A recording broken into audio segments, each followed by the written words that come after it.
ભગવાન શ્રી કૃષ્ણ અને રૂકમણજીના લગ્ન કેવી રીતે થાય છે તે મુક્તાનંદ સ્વામી રચિત કીર્તન માધવપુરનો માંડવો અને આવે જાદવ કુળની જાન એમાં વર્ણન કરવામાં આવ્યું છે.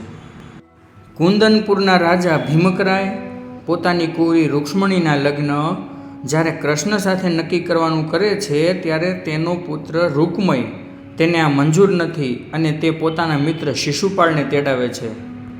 ત્યારે રૂકમણીજી જે શ્રી કૃષ્ણને મનોમનથી પરણી ચૂક્યા છે, તેને મનોમનથી પતિ માની ચૂક્યા છે અને તે પોતે રુદન કરતાં કરતાં શ્રી કૃષ્ણને પત્ર લખે છે અને દ્વારકા મોકલે છે.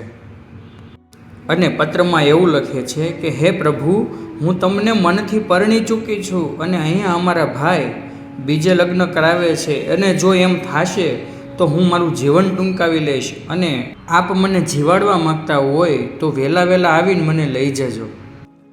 અને ત્યારે ભગવાન શ્રી કૃષ્ણ વાયુ વેગે દોડતા એવા ઘોડાનો રથ તૈયાર કરીને દ્વારકાથી છેક કુંદનપુર આવે છે.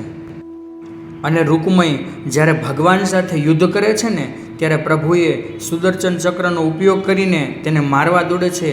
ત્યારે રૂકમણી આડા આવે છે અને કહે છે કે હે નાથ, તમે એને છોડી દો, એ મારો ભાઈ છે. અને પછી ભગવાન શ્રી કૃષ્ણ માતા રૂકમણીને લઈ જાય છે અને તેનો રથ માધવપુર આવે છે.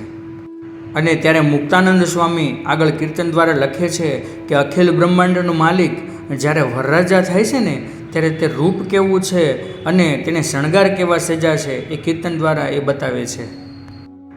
માથે મુંગટ, કાને કુંડળ, બાહે બાજુબંધ બેરખા અને ગળામાં શોભે મણીનો હાર. સરસ મજાનું પીતાંબર પહેર્યું છે અને અતિ શણગાર સજીને મારો વાલો પૂનમના ચાંદ જેવો લાગે છે. એ રીતે ભગવાન રૂકમણી સાથે પરણી અને રૂકમણીજીની લાજ રાખી. બસ આવા વિડીયો જોવા માટે મારા પેજને ફોલો કરજો.